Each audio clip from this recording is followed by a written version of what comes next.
بیٹی کا سوال ہے، میری ٹیچر نے مجھے بتایا کہ حضرت محمد صلی اللہ علیہ وسلم کی وفات کے بعد حضرت عائشہ رضی اللہ عنہ نے اپنے بال کاٹ لیے۔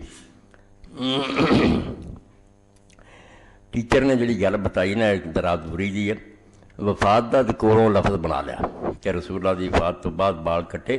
یہ اس حدیث پاک سے نہیں آتا، تو نہ کلی حضرت عائشہ رضی اللہ عنہ آتا، ساری رسول کریم علیہ السلام دی ازواج مطہرات دا آتا۔ صحیح مسلم دے اندر کہ نبی کریم علیہ السلام دی بیویاں کناں تک وار رکھ کے اپنے وال سر دے کٹا دندیاں، کوئی یہ شک نہیں۔ اس تو شیخ عبدالعزیز بن باز مفتی اعظم سی سعودیہ دے فوت، انہوں نے آخیا یار تسی کولوں دین بناؤنا، جے حضور دی بیویاں کٹے تمہیں کی تکلیف؟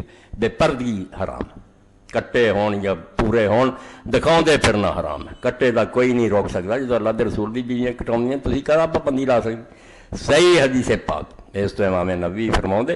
ایک کئی مولویوں نے آپ جان چھڑاؤن لی بنائی ہے، بھئی نہیں حضور دی زندگی جو نہ کانوں کٹاؤنے سی، اس وقت زیب و زینت دی ضرورت سی، وال لمبے چاہیے سی، بعد جدو نہیں زینت رہی انہوں نے پھر سوگ چمنا کٹا لیا۔ آخر کڈی بےہودہ گل کر دے جی تھی، پہلا تو زینت دا بھی تصور بدلتا رہتا، اسے لمے وال زینت ہوگا، ہن کٹاؤنے زینت ہے۔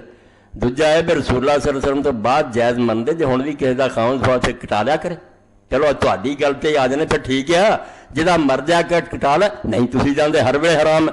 پھر کیوں ایسے مطلب کر دے جڑے نہ ادھر سرے چڑھتے نہ ادھر، سیدھا کن پھڑو کہ وال کٹاؤنے جائز ہے، بالکل یہ شک شبہ کوئی نہیں۔ اسی پرانے بندے میں چڑھ جائیے بھی کڑی نے کٹائے، کوئی گلا نہیں، دین ساڈے مگر نہیں چلتا۔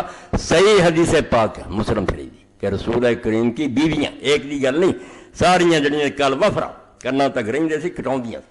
بے پردگی حرام ہے بھائی، بے پردگی نہیں ہونی چاہیے۔